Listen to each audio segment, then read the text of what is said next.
Thanks for joining me today. I really appreciate it.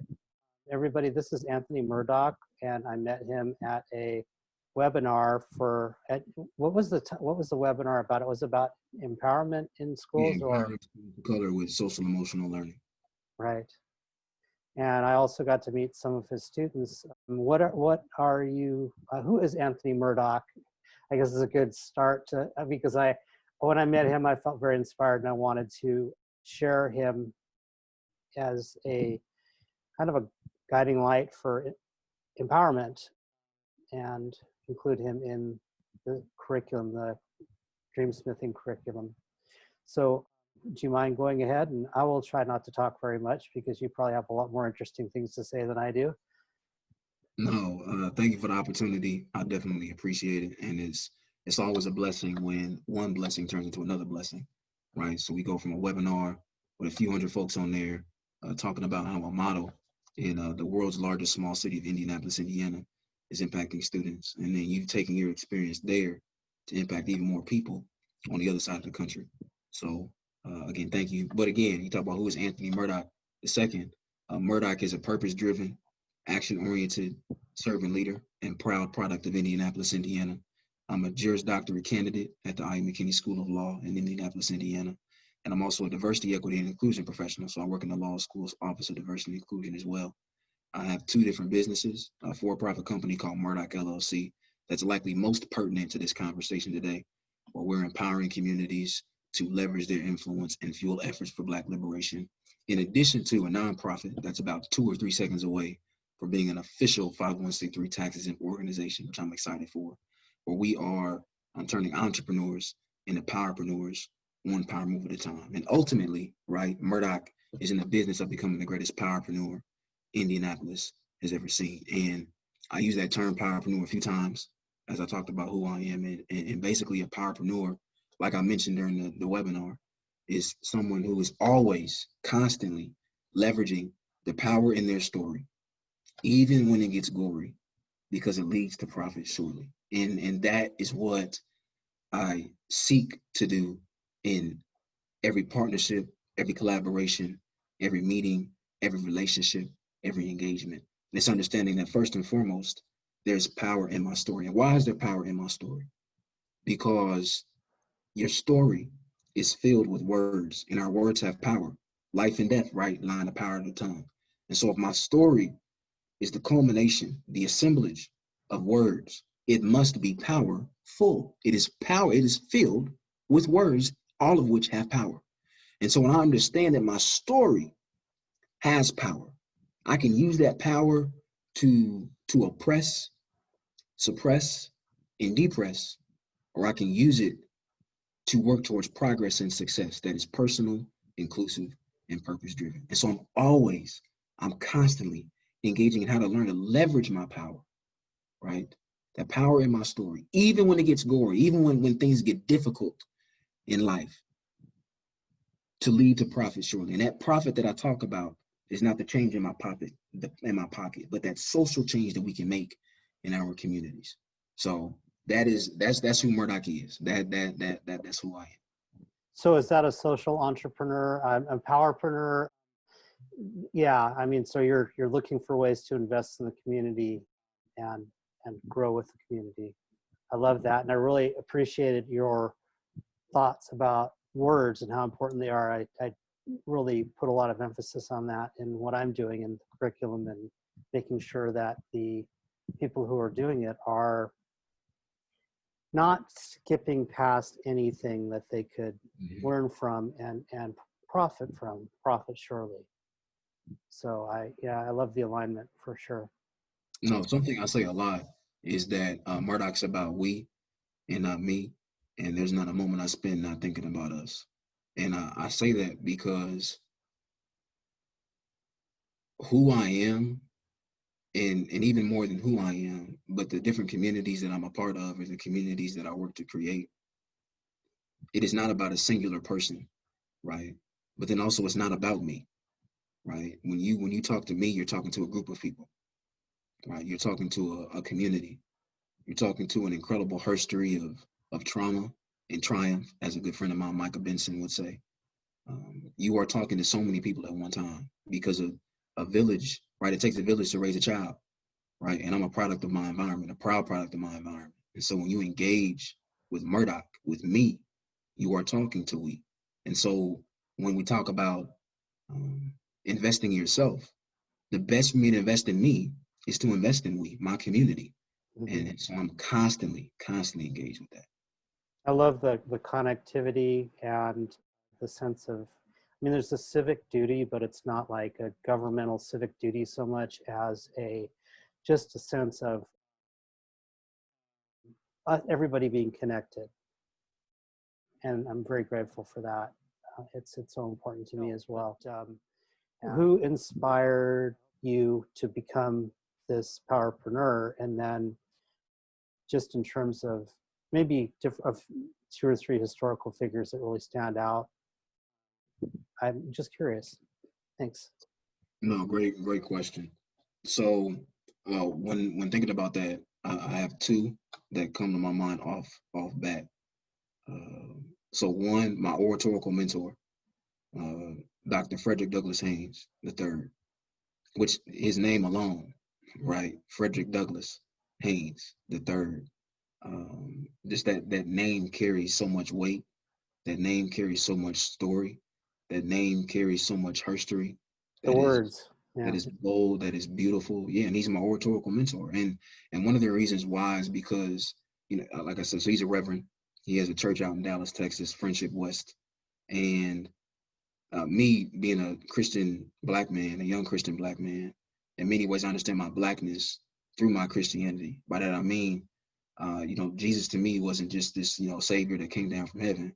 He was a young Black boy who was murdered by the state of Rome on a cross. He was crucified. And so when I see him and on that cross, I think about Trayvon Martin. I think about Michael Brown. I think about Tamir Rice. And that's the theological lens through which Reverend Dr. Frederick Douglass Haynes III preaches through and he speaks through. And something he said on the Breakfast Club was that a text without context is merely a pretext for counting people. A text without context is merely a pretext for counting people. And what he meant by that was you can take something, whether we're talking about the Bible or a book or a snippet or whatever, you can take it, yes, and you can twist it and make it into whatever you want to. And in using that outside of the context in which it originates, you can con so many people. And I knew that, but when he said it, it resonated differently because of who it was coming from, obviously. But also more so, it made me think about, I cannot stop using my story, my story is the context of my life. I can't be ashamed of the context that I have because it's going to con me and thus we out of incredible opportunities to produce the change that we seek. Mm-hmm. And the way in which he was able to word that, in addition to, everything that he does, is generally something that inspires, that empowers, but motivates me to continue doing what I'm doing. So that's one I'd always mention. Another, this is token, this is basic. My mom, so in both of my companies, but much more specifically, Power Moves on the nonprofit, we actually have a program called Mover of the Year, where we highlight, it started as a monthly initiative where every month we'd highlight a woman of color who is making power moves in her community. And now it's a banquet. So every year we have a banquet that honors a woman of color. And we raise money to seed money into entrepreneurs of color who are in college to help them grow their businesses. But it's all centered around appreciating this woman of color who is transcending so many systems to see success, right? That's why the lioness is so central to our brand. And it's because a lioness doesn't get enough credit for what she does for the pride. Everybody knows about the lion because of the fact that it's yes, and all that it represents, its extravagant nature. People don't understand that without the lioness, they'd have no food. Who protects? Who hunts? The lioness does these things, similar to the way in which the woman of color, especially the Black woman, right, is so deeply underappreciated for what she does to literally make the world go round. And so when I apply that to my own personal life, that's a great theory, but I got to apply it personally in a very concrete way. And so when I think about what does that mean concretely for my life, that's my mom. And it's the fact that in many ways, she is the lioness of my life. That is what she has been. in so many different ways. She's been a lioness of my life. And she has, in more ways than I can describe, been someone who, without the recognition that she deserves, without the appreciation that she deserves, she has continued to provide and to guide and to be a source of not just inspiration and empowerment, but motivation for me to see things in myself I've never seen before. And it's been a blessing to, as I've better understood my story, to work with her to appreciate hers. And I don't know if you ever had an experience like that, but that is profound. So when, to answer your question, right, those would have to be the two. Have to be Reverend Dr. Frederick Douglass Haynes III, my oratorical mentor, also my mom. You know, she embodies powerpreneurship at a radical level. When you are talking with the people that you're helping in Indy, just wondering, how do you bring that to them? Because I know for me, I find building rapport through story, like you were talking about, you know, I mean, story is so important, but how do you connect story wise, or, you know, when you're trying to get people to a point where they are, I mean, empower, how do you, what are the things you like to do to help your people that you're working with, I guess? Yeah, so I think that's such a broad question, which I think is great, because there's a number of different ways you can go about doing it. But I think if there's anything that separates me from what a lot of other people do, and I talk this to a lot of my clients too, clients that I do one-on-one coaching with, I say that when we meet to talk about your purpose, I'm not creating something. I'm just helping you identify what's already there.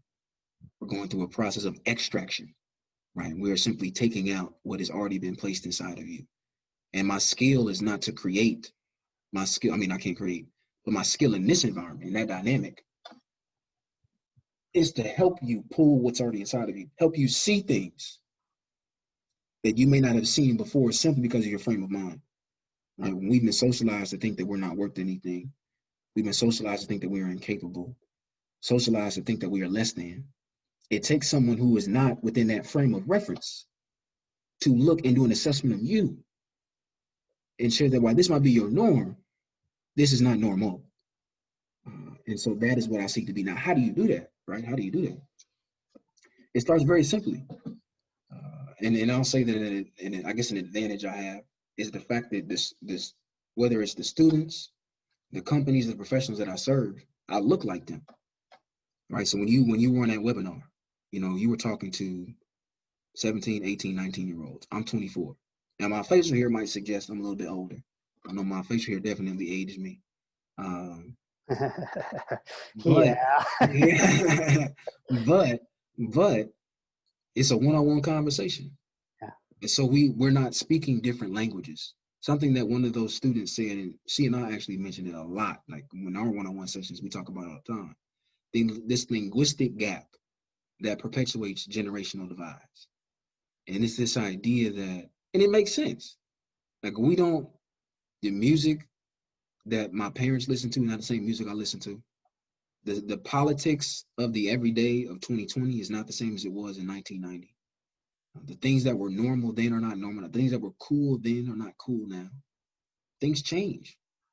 And part of the position I'm in and why I work so hard to do so much now is because I understand I have a segment of time to make this kind of an impact. Where just by nature of walking into a room, there's a relationship. Because people who look like me, who dress like me, who talk like me, aren't supposed to be in those positions. And so now that I'm here, that's a place and space of connection off that. And again, that doesn't come with anything but saying, look, I watched the same music video you did yesterday. I thought it was fire, just like you did. I rap the same lyrics you do when you taking a shower in the morning. I'm in the shower singing the same songs. The same music you listen to get hyped before you walk into school, I listen to as well. I listened to it before I came and spoke to you today. The same struggles that you feel like people don't understand where you're coming from because you're younger, or because you're Black, or because you're urban. Same things. I hate putting on ties, just like you hate putting on dresses. I hate feeling like I need to change my voice or change my story when I walk into a room, just like you do. I hate it. And I love a lot of the same things you do. And that's just by nature of being such proximal to our identity in that moment. And man, that's the first thing I do all the time. Let's just look. There are more things in common between the two of us than different. So I don't care. I don't know who framed this perspective, but I'm going to reframe it. Understand this is a conversation with you and yourself. Just look at me as a mirror of you. Talk to yourself right now. And that's how I start the conversations. And when you have the opportunity to talk to yourself and connect to yourself, when the other 8 hours of your day, you're being corrected, you hungry just to be able to just have a moment of affirmation and validation. And that's what we bring. That's how you empower communities. That's how you fuel efforts for Black liberation. In a country that questions your competency, people just want to be able to connect. And we offer that connection to them. The we that you were talking about earlier, who is the we? I mean, just to specify. When you're saying we are, it's like basically we're told that we are not competent, we can't. Who are the we that you were referring to? Or is it just everybody humans, or is it specifically, I mean, again, you're focusing on the people that you're working with, people of color? I mean, or who is it? Just to clarify. No, absolutely. So you bring up a striking question, and I think it's a question people don't ask enough. I think people try and force this idea of a post-racial country down people's throats in an effort to ignore the racial trauma that we all experience. And you don't get through it by ignoring it, right? You don't heal from a sickness by ignoring the sickness. You need to acknowledge the fact that you're sick, and then you work to try and develop ways to treat it or prayerfully cure it. And so I'm not in that business at all. So I appreciate you asking the question, because you're not ignoring it, you're acknowledging it. So when you talk about I talk about Murdock's about we and not me. The other powerful part about identity is the fact that people can see themselves in spaces we wouldn't imagine them. That's part of why dreaming by any means is so important. I talked about that during the webinar too.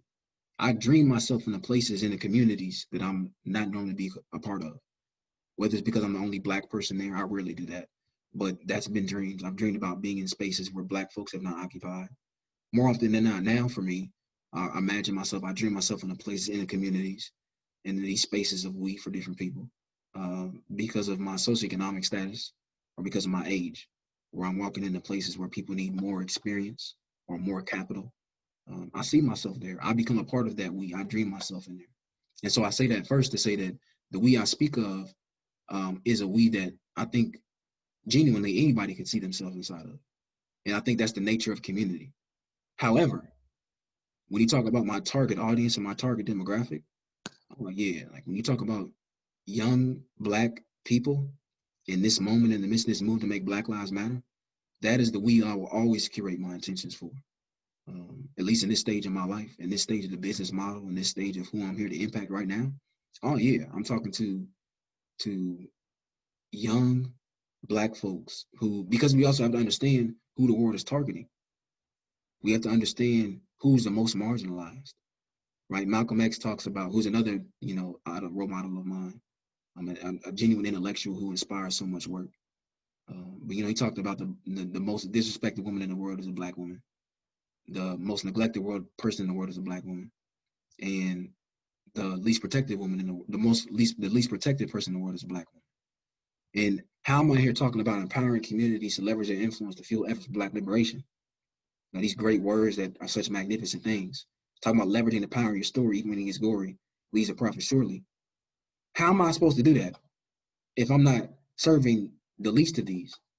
Those who are the most marginal, those who are empowered the least amount of times, those who do not see power in their story because they're told there's no power in that story, those who do not see opportunities for liberation because oppression is so normalized. And so part of what my company does is saying, if we're seeking to do these things, the best thing that we can do to learn how to do it best is by serving those who have the greatest obstacles to get there. And like I said, 11 times out of 10, that is going to be people who the system suffocates most unconsciously and consciously. And again, you're talking about young Black folks, but more intentionally like Black women, and then Black non-binary, Black trans folks, poor Black folks. That is the we. That doesn't mean that a rich white man from Beverly Hills can't see himself inside of what we do. That's not for me to say. Matter of fact, the energy I expend trying to make him feel like he can't be a part of it, as many as I could be expending making someone else who needs a community feel like it's there. But when it's talking about tension, no, that's what I do it for. Did you say intention? Yeah, I was saying like it. Okay, because that's part of that. You were talking about dreaming yourself into spaces and intention. I was wondering if you could unpack that a little bit. I mean, how does that work for you? Can you give an example? Like if I was a young kid wanting to learn the skill, you know, and how it's worked for you, could you give an example of how that's worked for you, please? Yes, absolutely.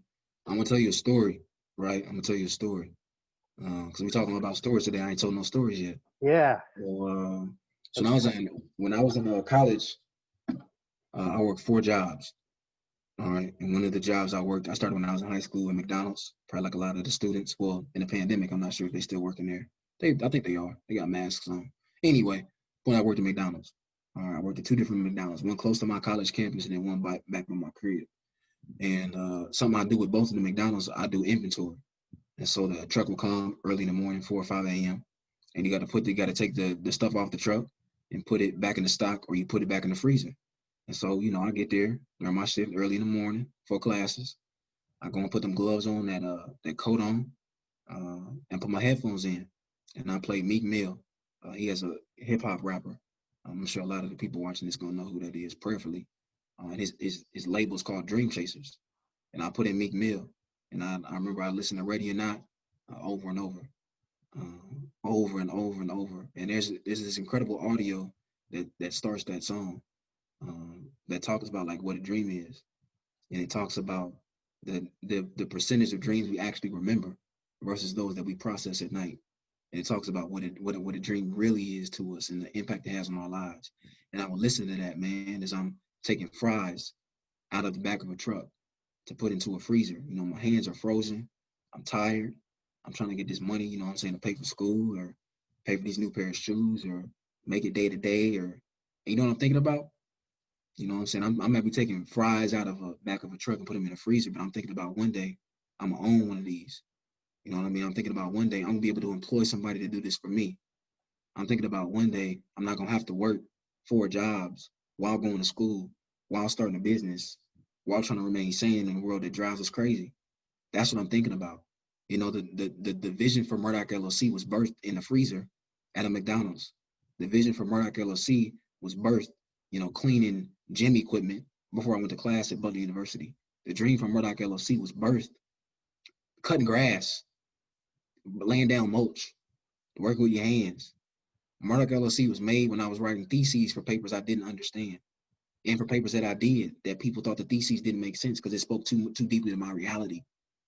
Dreams were born then, where you are sitting in one moment, but it means something completely different. And I'm telling you, even this past summer, I promise I'm done. Last story. This summer, you know, I worked full time at night at a warehouse during the pandemic, and then worked during the day as a diversity, equity, and inclusion professional while running 2 different businesses. That was my reality. And every night I went into Amazon. I clocked in, and I'm picking stuff up off of ramps, putting them in boxes. That's it. 11 hours. That's what I'm doing. This motion right here. When I tell you 3 to 4 of those hours, I may have been doing this. My mind was in a whole different place. My hands were doing this, but my brain was doing this. My brain was doing this. And I literally found myself sitting in physical spaces that was not a warehouse, thinking about conversations like this, thinking about how can we take the model that worked for IPS and apply it to schools across the country? How can I take this story, my lived experience right now, and share it in a way that connects with another young Black person who's constrained, they feel conflicted, they feel confined to this moment in time, and help them see themselves beyond their present predicament. That is what I mean when I talk about this relationship between your story and your dream. And it's the fact that when you dream by any means, especially by any means, not in a box, don't dream in a box. Dreaming in a box is not dreaming at all. That's like, I don't even know what you call that. But when you dream by any means, you don't allow the confines of society to hold you to a certain statement of what is not possible. That's when you truly start to live. That's when you really start to live. So does that answer your question?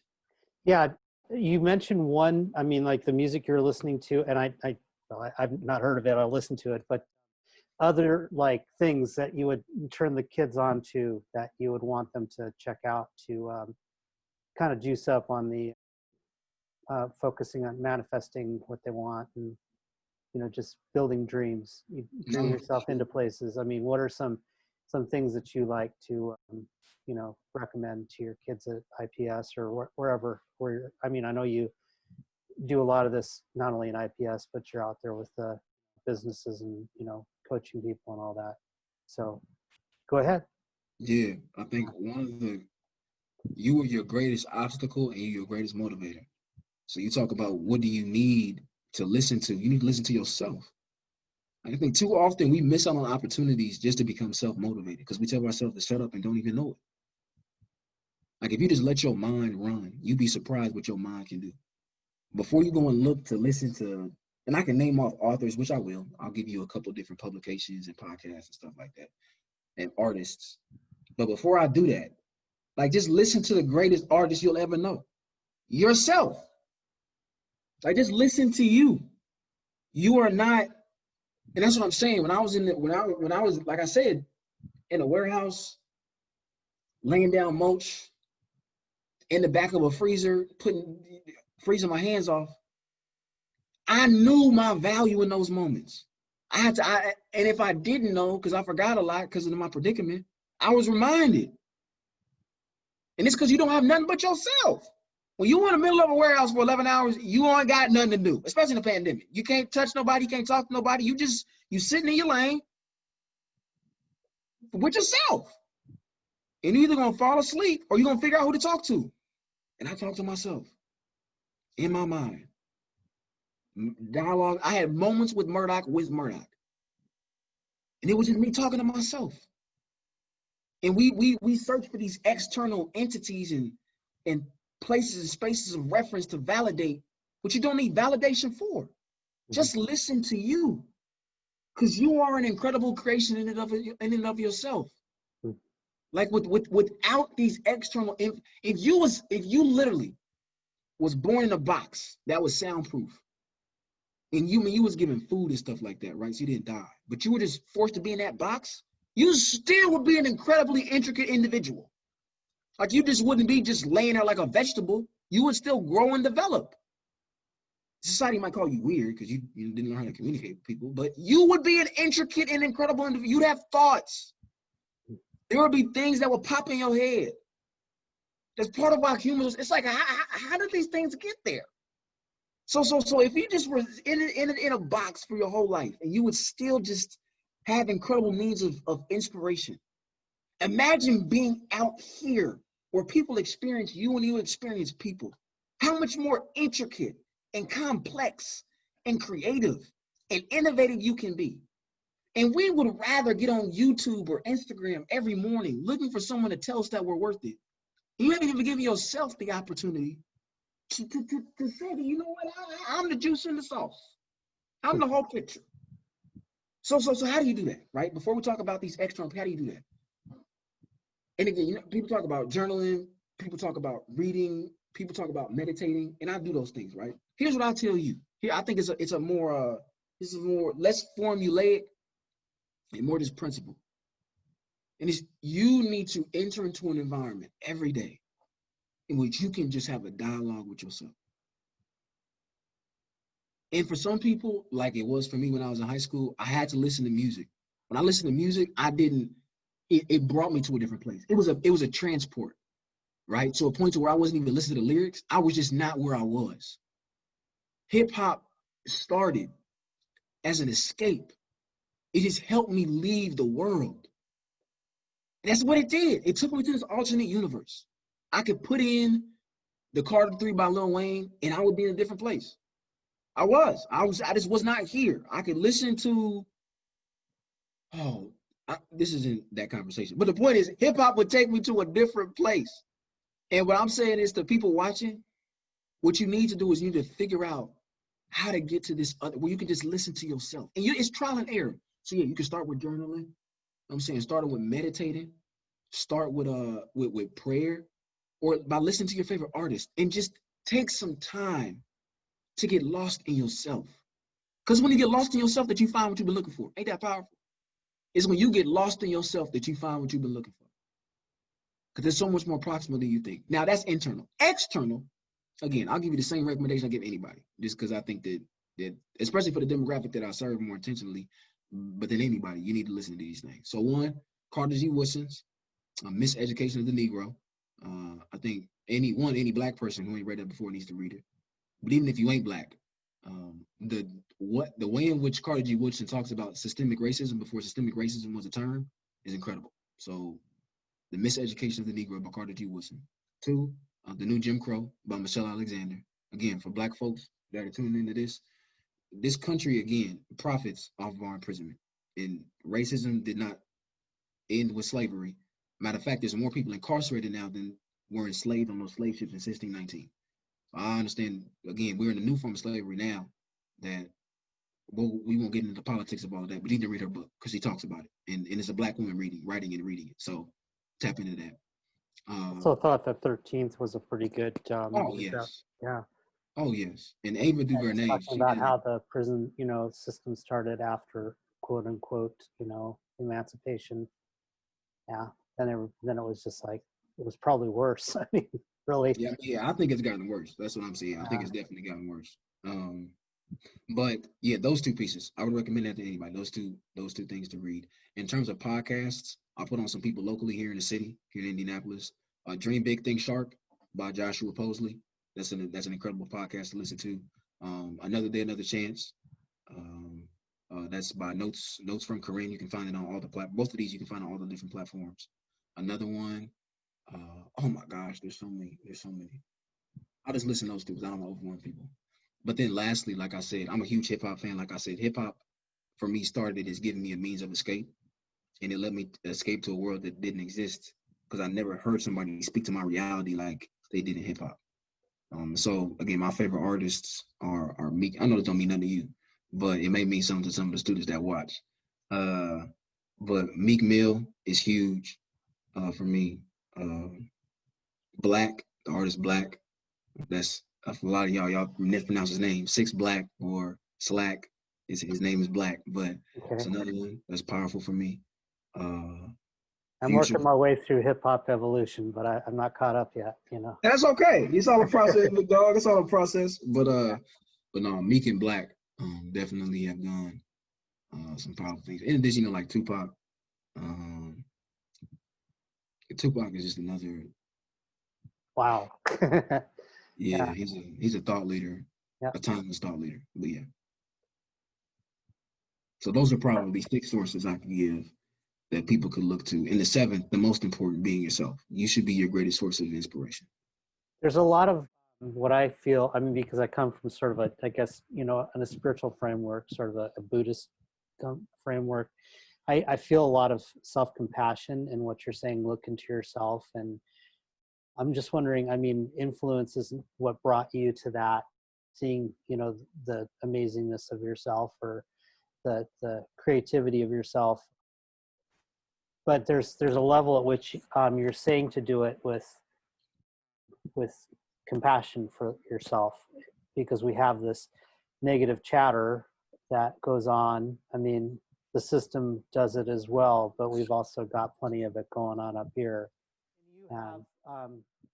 I guess one of the questions I wanted to ask on my list of gazillion questions was the compassion when you're talking with people that you are agreeing with, and compassion when you're not agreeing with them. How does that play out for you when you're?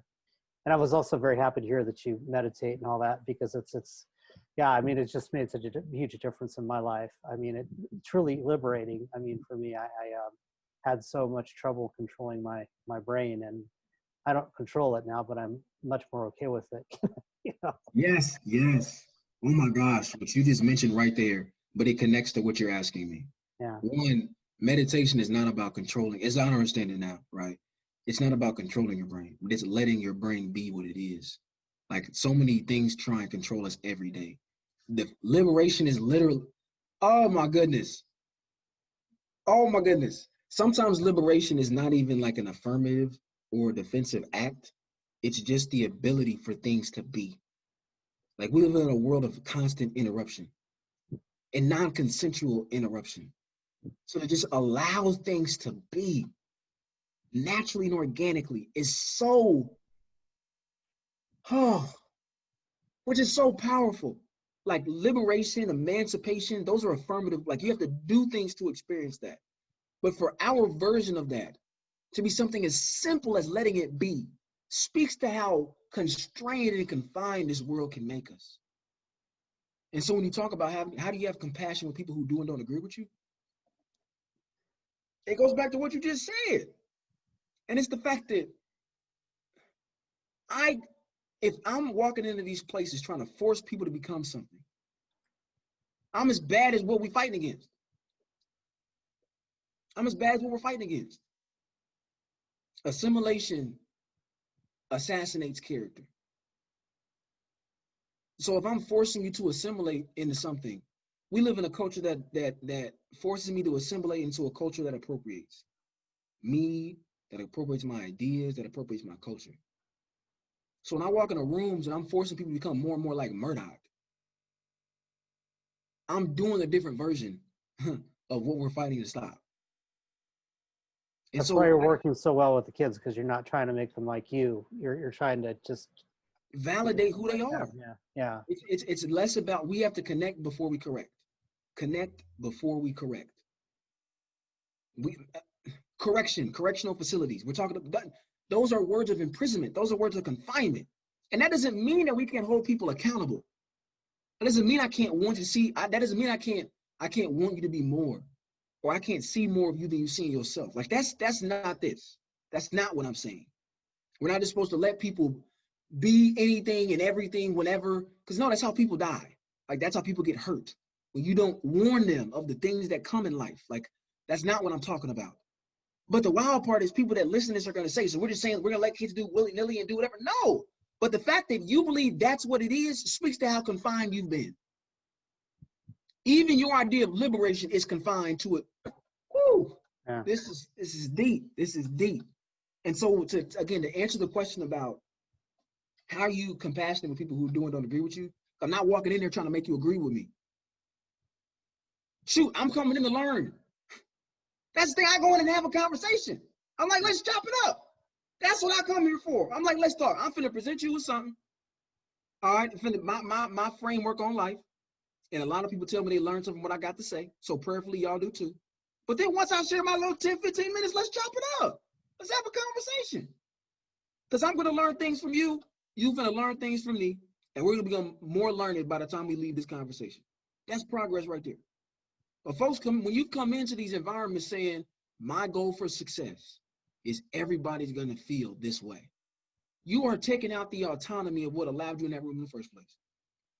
No wonder you feel so like you can't accomplish nothing, because your frame of reference is jacked up. So for me, I don't walk in trying to have people walk out thinking the exact same way I do, feeling the same exact way I do. I go in saying, look, I care enough about you to share what I got to say. There's a lot of people I don't talk to because they compromise my peace. But there's people who I know want to hear what I got to say. And so I'm doing the best I can to share it with them. And that's all I do. I go in and I speak my truth. I share my story in a prayer that it helps the one to share theirs. That's it. Like I can't make it more simple than that. Thanks. Healing through creativity or empower creativity. What does that mean to you? Empower creativity. Yeah, no, again, start intrinsically, right? Like that's something that's just big for me right now, as I'm sure was a theme of this conversation. It goes back to seeing value. So I was gonna mention this earlier. There's this mantra, right, going around in pop culture of talking about you need to love yourself, right? Self-care. You need to love yourself. But you can't love yourself until you know yourself. And you can't know yourself unless you care about yourself. Because when you care enough to know, you can grow to love. And so if we have this goal of self-care and loving yourself enough to care for yourself, like you have to know yourself to do it.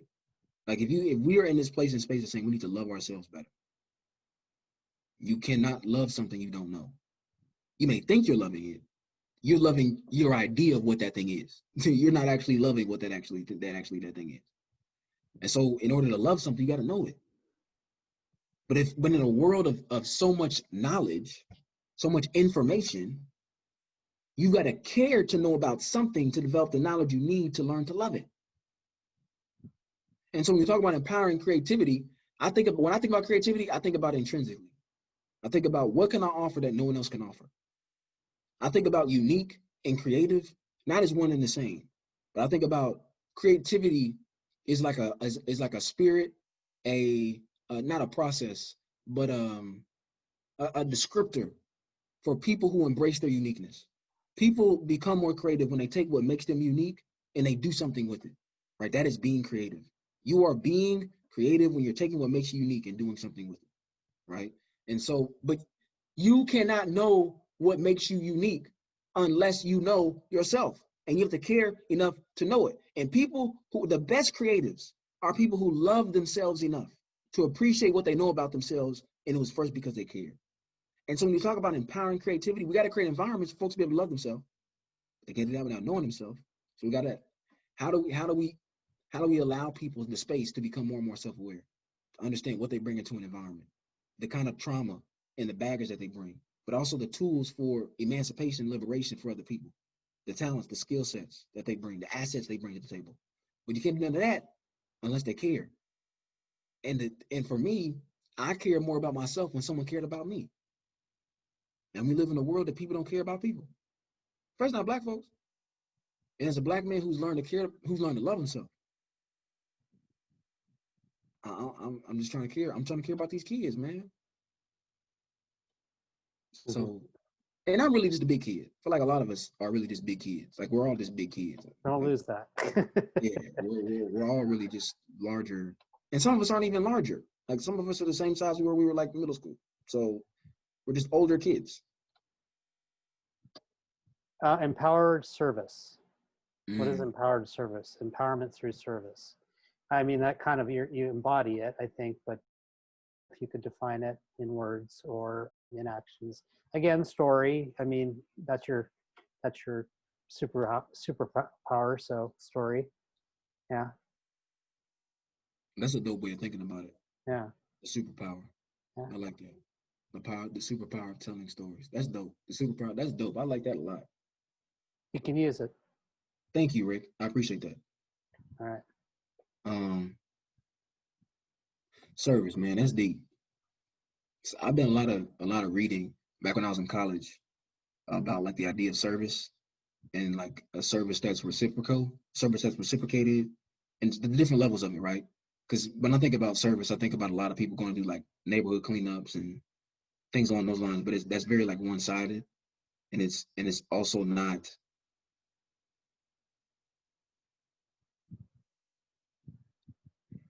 I want to say this the right way. True service is not something that you do for somebody else, because that assumes you're in a position.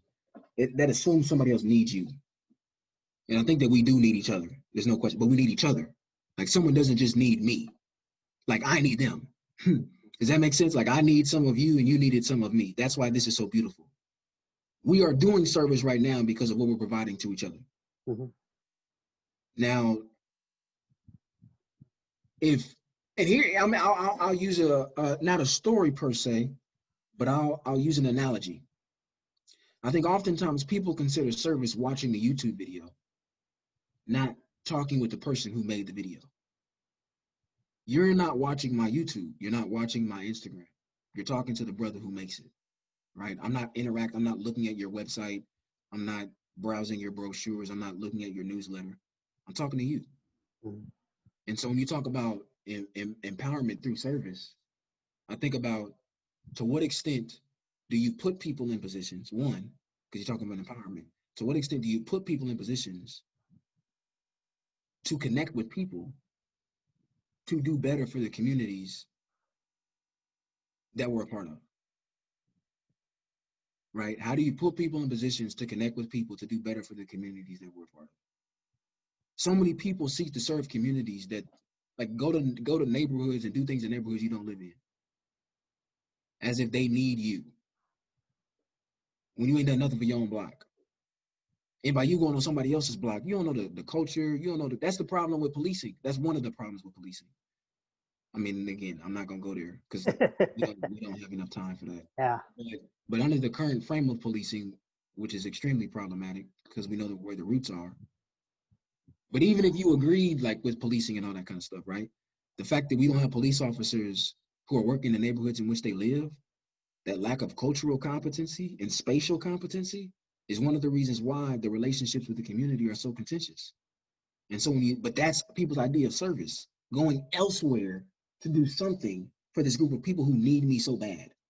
Like there's this savior complex, extremely privileged idea that is so problematic. When in fact, I think that true service, this is true service. And we're on Zoom on other sides of the country. Yeah.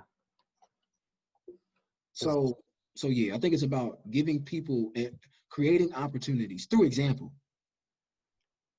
Creating opportunities through example for people to connect and pursue their purpose for the communities that they're a part of. That is what, in my opinion, that's what it means to empower through service. What do you think it takes for people to learn effectively in your experience?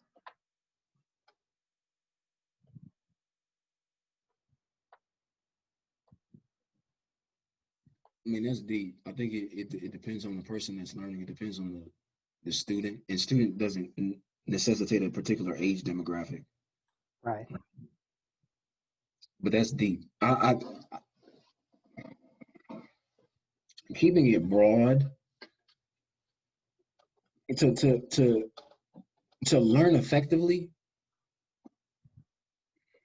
So something I talk about a lot is the fact that knowledge in and of itself is not power. It's the sharing of knowledge that's power.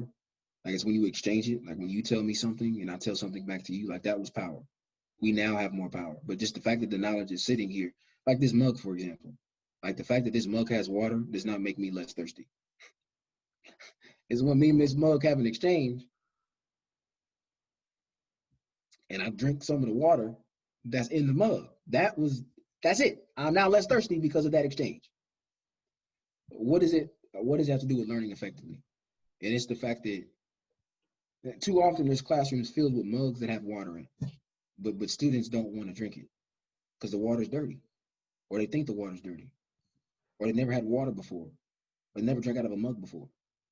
So someone tells them that they have to drink the water. Exactly, which, and then they choke them and they drown them. And that's one of the reasons why they don't want to drink. Because it's not like it's not even like people innately don't trust you. But it's like if my only experience with drinking out of mugs has been drowning, why the heck would I want to drink out of a mug again? It could be something as simple as taking it out of a mug and put it in a red cup, or in a glass, or in a sippy cup. Something that simple. But if we don't have connection, you wouldn't know any of that.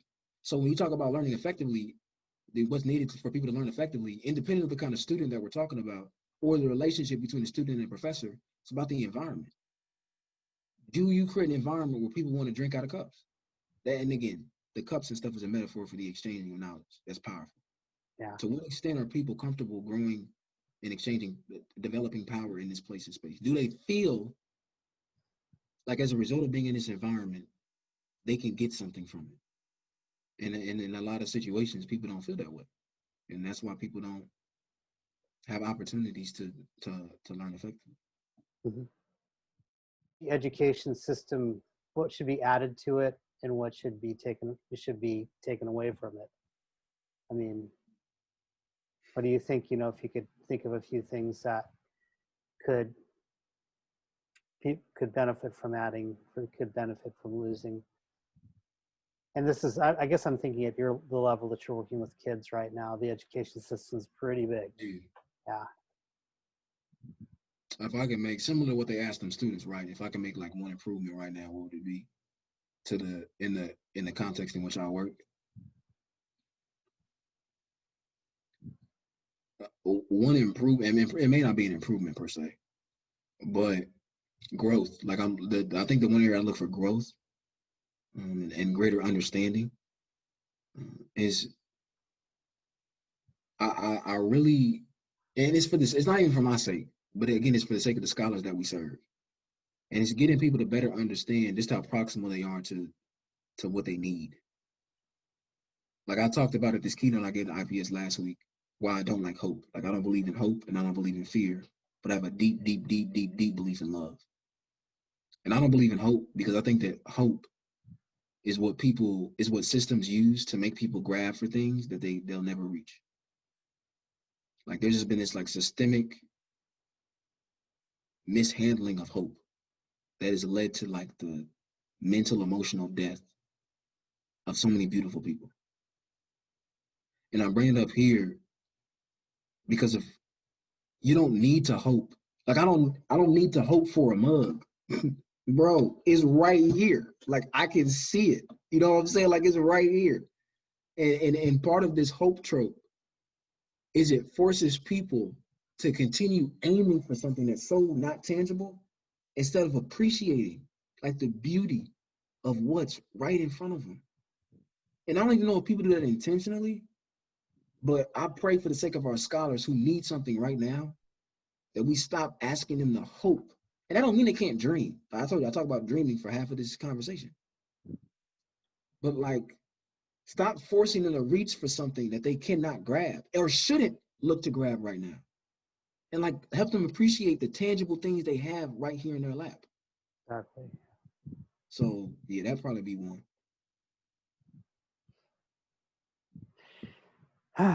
Wow.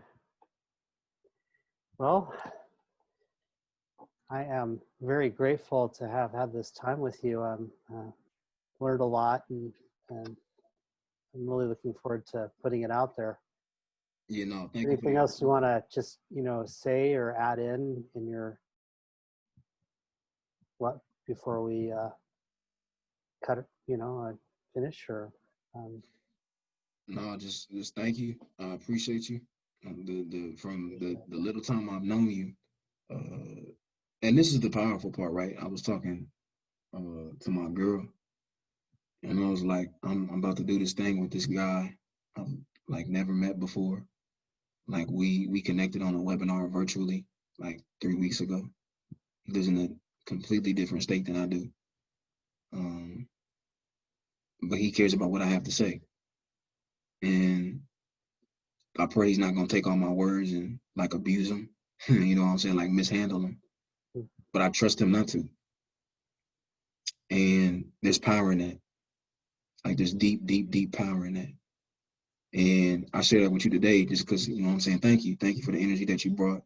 Like I'm saying, I'm trusting this genuine energy, that's real energy that you're gonna take this and do it for the reasons that we did, use it for the reasons that we discussed. But furthermore, I'm saying that the people watching, you feel me? Life is so confusing. Life is so difficult to navigate. Life is something we can't describe, but it's in those moments where you're no longer speechless, but you know what to say, that we got to do a better job at appreciating. And that's where I'm sitting right now, you know. And then, and to the people watching, the people listening, it's in those moments where you have clarity, really, really, really sit in that, because that's a blessing of an opportunity that everybody doesn't get. And I pray that for you. I pray you get that. And that when you get it, you're able to systematize a process to continue getting that clarity. And then you use your clarity to help give somebody else a prescription they need to get the clarity. So Yeah.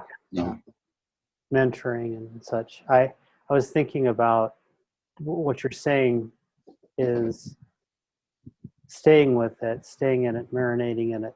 And when you get that, it's actually a big part of what I encourage in the curriculum, and it's good to hear. It's really important because we are always moving so quickly. I mean, a lot of us, and a lot of times it's something. I think one of the things that maybe makes it hard for people to appreciate their own greatness, like you're saying, is that we're always moving on to the next thing. Like, we have to be grinding away. And taking some time with good things that happen is beautiful and valuable, and it also trains your brain to focus on good things as opposed to focusing on things that you're worried about. So thank you so much. You too, my friend. I appreciate you. Appreciate you too.